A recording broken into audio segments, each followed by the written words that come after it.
Hello and welcome to this week's Straight Talk, brought to you by Straight Furrow.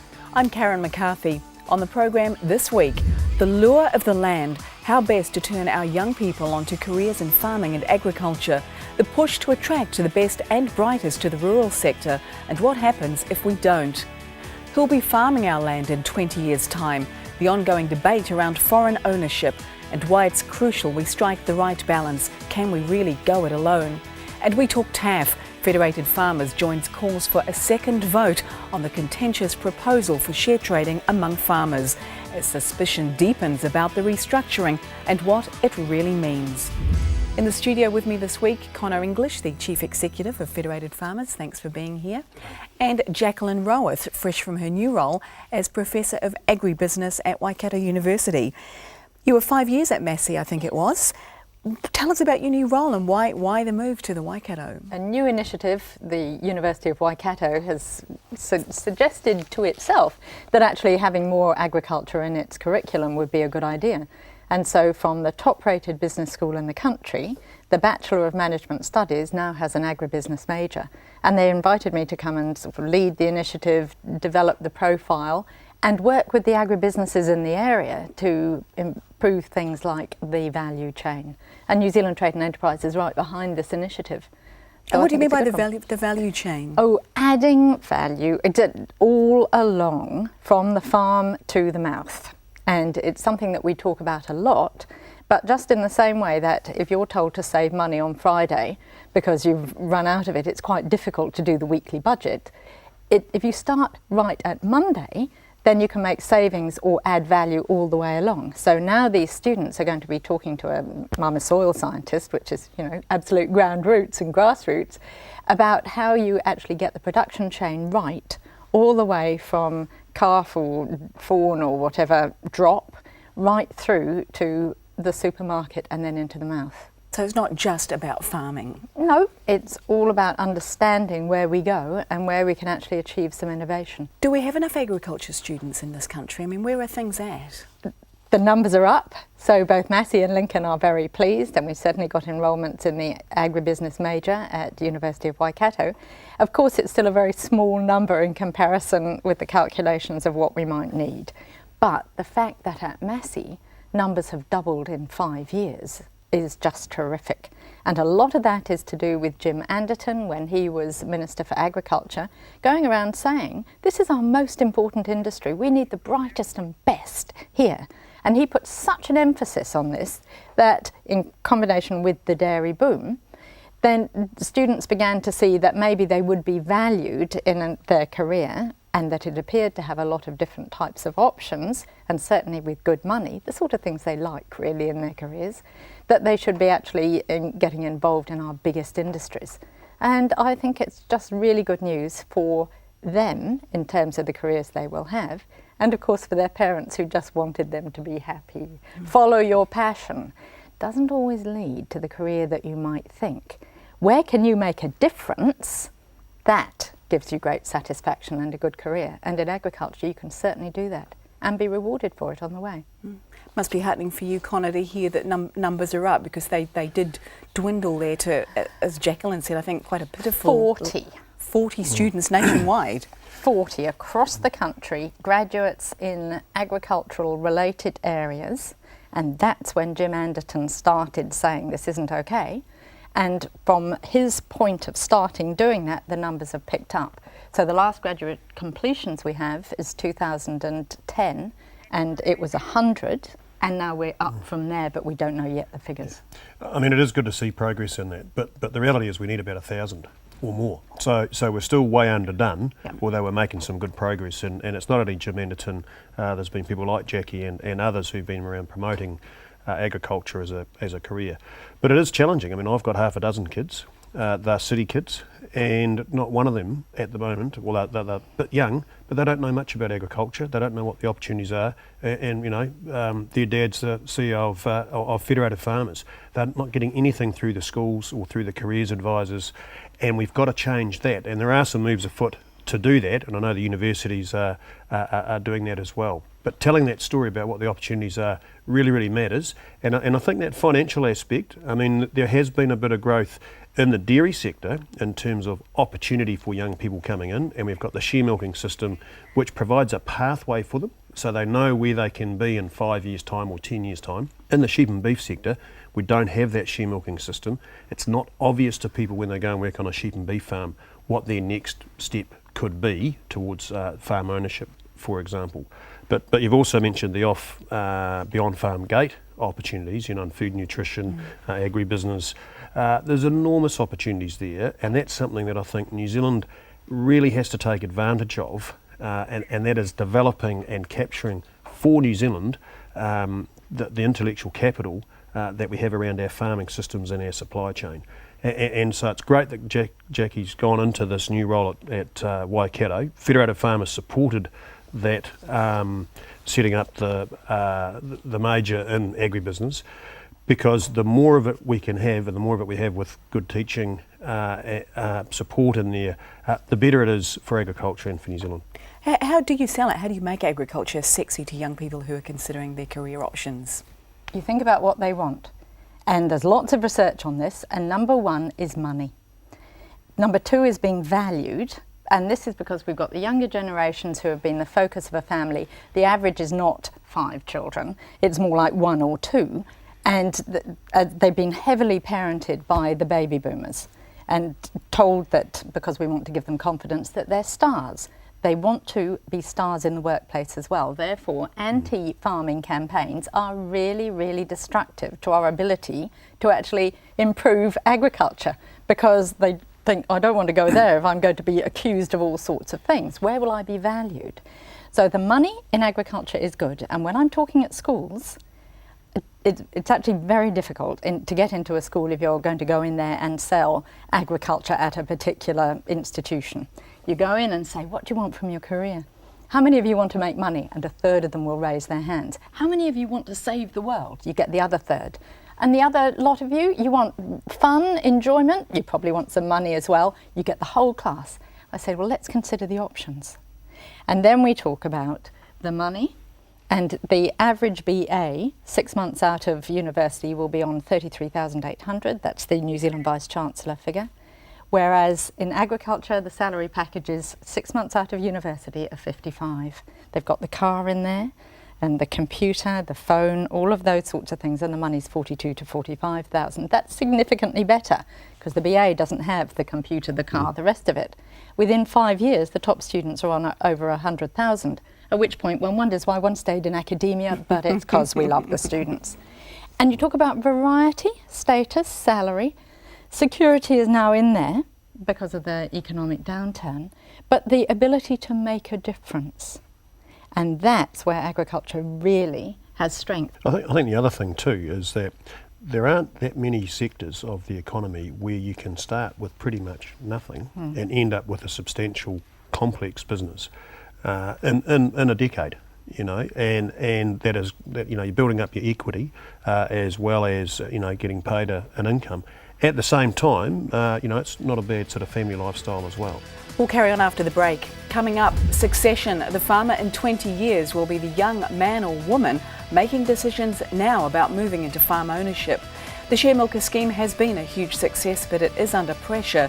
Just who will be farming our land in future? That's after the break. Stay with us.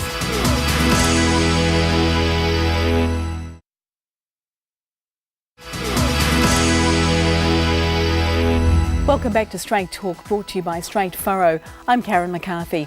With me this week, Agribusiness Professor Jacqueline Rowarth and Federated Farmers Chief Executive Conor English. We were talking about student numbers just before the break. Conor, is agriculture still seen by young people as the backbone of our economy? Is that the problem, perhaps, that maybe there's so many other options out there? Is farming becoming a sunset industry? It's definitely not a sunset industry. It's a sunrise industry, actually. We were told in the 80s that it was a sunset industry, and it's been proven beyond all doubt that it's definitely not. So no, I think there are options out there for young people. They've got all sorts of options in all sorts of aspects of their lives, actually, that perhaps when we were a bit younger, we didn't quite have the same options, and I think that makes it tougher for them to make a decision. But no, I think agriculture's it is still the backbone of the economy. I mean, the facts bear that out. I mean, primary sector exports 70% of all our exports. So that's just a fact. So, and it's going to continue to be that. We do have, the movie industry and, Fisher and Paykel and those sorts of manufacturing guys in the mix, and that's great. We need more of that. But at the end of the day, New Zealand is best at growing grass and protein and exporting it around the planet. I guess back in the day too, I mean, I know you grew up on a farm in Southland, youngest of 12, is that right, on a farm? Yep. Yeah. Yep. People would follow in their father's footsteps in generations gone by. Nowadays, people, don't necessarily do that. Is that the problem, the generational thing? Well, I think it's a bit what Jacqueline was saying before, is that in lots of farming situations over the last 20 years, there wasn't quite the money to support 2 generations of families on the one farm. Now, in the last 10 years, there has been, and so there has been a resurgence, particularly in dairy, but in sheep and beef, there hasn't been that same. So we have a resurgence of people coming through. So you have got, mum and dad are getting older. The average age of our sheep and beef farmers is quite a lot older than our dairy farmers. And they're looking at their exit options because they're going to run out of steam at some stage. They're going to want to retire. And who do they sell to? And I think that raises that whole issue around foreign investment. Who are the people that are going to buy the farms and who are the people that are going to work on the farms? And I think for New Zealand, we look at the international demographics on the demand side and we see a very positive story. But on the demographics on the supply side, domestically, it's actually a very negative story. And I think that's a big challenge. All the debate in recent weeks about foreign ownership, I can't ignore the cry for farm sales, but in general, foreign ownership of New Zealand farms and land, do you see it as a land grab? And can we go it alone any longer? When you say we have to look to the future and different options, is there a place for foreign ownership in this country? Well, look, foreign ownership is a complex issue, and there's people who think that foreign ownership is really important, particularly if they're selling their farm, they want the highest price. And for people who are buying, they don't really want foreign investment because they're having to compete with people who, generally speaking, got a lower cost of capital. So you've got sort of two sides to it, haven't you? But it still comes back to that demographic squeeze where the farms are bigger, the families are smaller, there are less people available to buy those farms, and the people who want to sell them want to sell them. So we've got to resolve that some way, shape or form. With the Crayford farms, I mean, effectively what's happened there is you've got foreign-owned debt being replaced potentially by foreign-owned equity. So the foreigners are already in, whether it's debt or equity, they're very definitely involved in New Zealand. The $47 billion of debt on New Zealand agricultural land is almost all foreign-owned debt. So we can't say that we're immune or not engaged with foreigners in terms of land ownership in New Zealand. What is your advice, if you had any, to the government on resolving this? It's been dragging on. It's still dragging on. Well, that's a conundrum, isn't it? I mean, it was a big issue in the election campaign. It's a big issue right now, where you've got Grey Power and some of the opposition parties coming out wanting to have a referendum on it. Then you've got the judgment that came through on the Crayford farms, or the judicial review, which added a whole another layer of complexity to the decision-making process. I mean, the reality is our OIO process is more stringent than, say, Australia, but it's not as stringent as, say, some other countries. So where do you find that balance? And as I say, there'll be people who will have a different view depending on what their perspective is on that. Do you have a view, Jacqueline? Is there a land grab going on? I hadn't seen it as a land grab, and I'm actually less worried about actual land ownership by foreign investors than I am our companies. Because I think the minute you have a company that's owned by overseas, then you've lost the brand or potentially lost it.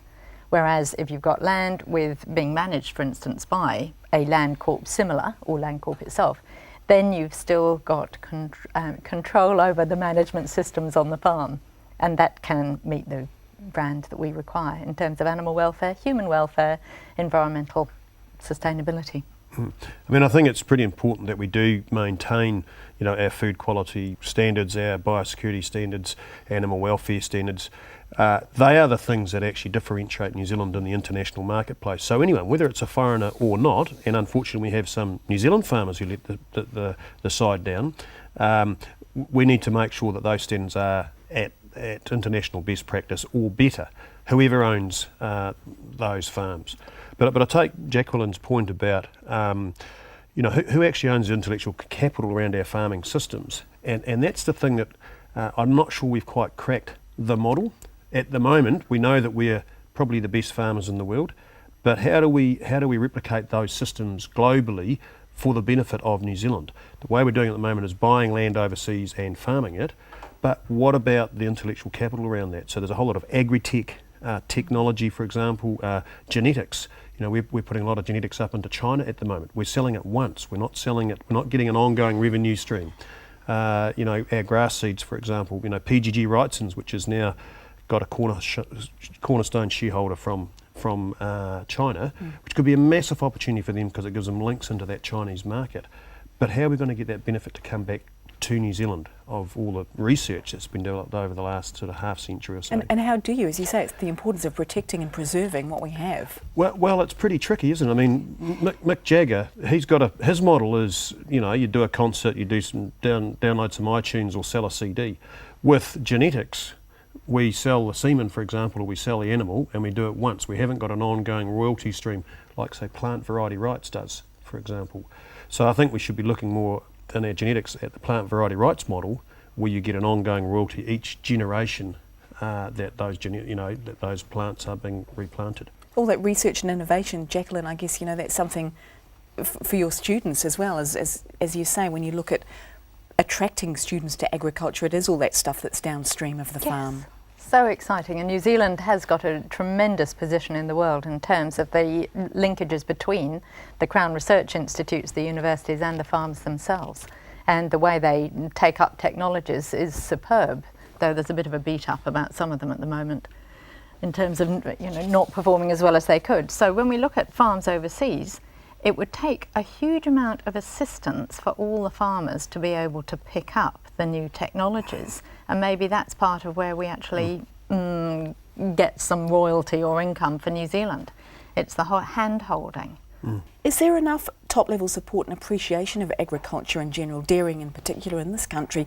Fair to say the decision makers are perhaps more distant from farming and agriculture than they were 20, 30 years ago. Is that an area we could be doing better in? Well, look, you're seeing amongst the politicians, we've had 25 new MPs came in, or 26 came in the last election. One of them has got some sort of association with farming. The rest have actually got no association or understanding at all. If you look across all the political parties, so, you know, the 121 MPs in Parliament, you know, it used to be the whole cabinet was made up of farmers. Now there's still half a dozen, but in the Labor Party, for example, they don't have one active farmer. Now, that's just the makeup of their caucus.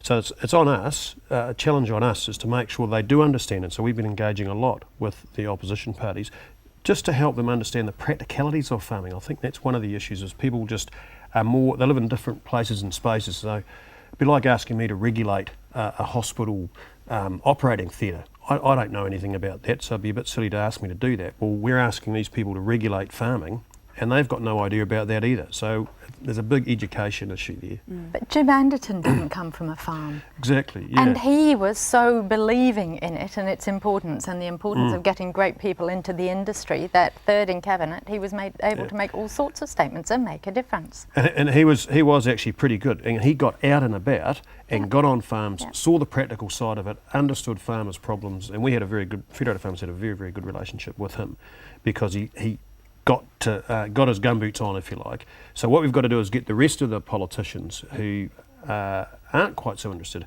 to get their gumboots on and go out and touch a cow and milk some cows and, you know, see some sheep being shorn.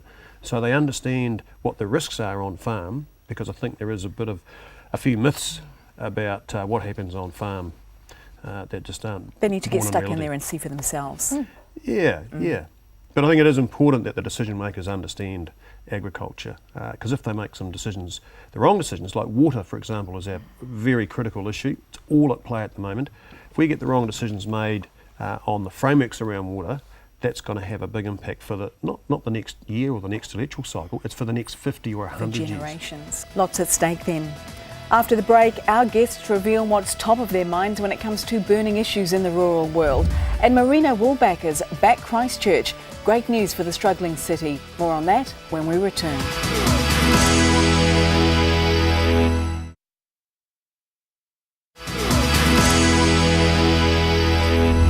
Welcome back to Straight Talk, brought to you by Straight Furrow. So, Jacqueline and Conor, what's been on your mind TAF is something I know you wanted to talk about. Oh, well, look, the Trading Amongst Farmers proposal has been very topical in the last couple of weeks. And I think part of the issue there is that farmers just don't have clarity around what the proposal is and what it means for them and what it means for Fonterra, or what it means for the industry in New Zealand. And I think there's been a lot of confusion, and because of that, they're wanting to have a second vote, and I think that's actually be a helpful thing. When Fletcher Challenge split into 3 litre stocks, all the details, the specific details were spelt out, written down on paper, sent to all the shareholders, and they had a vote. They happened to vote for it because they thought it was a good idea. I think our guys in the dairy section are saying New Zealand's dairy farmers deserve that same opportunity who are shareholders of Fonterra. How likely is a second vote? Well, look, it's got a bit political, hasn't it? And you've had Sir Henry running around the country talking a lot about the raw milk regulations. And I think it's been a bit of a distractionary tactic because the farmers, he's got them very wound up about the government and all these terrible regulations. And there hasn't quite been the same discussion around TAF. The reality is, though, is that with raw milk regulations, you can change them one day, you can change them back the next. With TAF, once you jump off that cliff, you've jumped off that cliff. It's going to be very difficult to get back up to where you were. So if you're going to do that, you need to be making an informed decision. And look, TAF could be a fantastic idea, could be the best thing since sliced bread. But the farmers that we've had feedback of just aren't quite convinced of it because there's not clarity. It's putting more risk onto the farmer as an owner-operator. And I understand why Fonterra would quite like to get rid of some of that risk, but farmers are operating under quite a lot of risk already. And we keep talking about how they can be more resilient and yet progress. Risk is an anti-factor for both. So it may not achieve overall what the country needs. I mean, it's interesting. People are confused about why you're having TAF, and it's been said, it's to reduce Fonterra's redemption risk.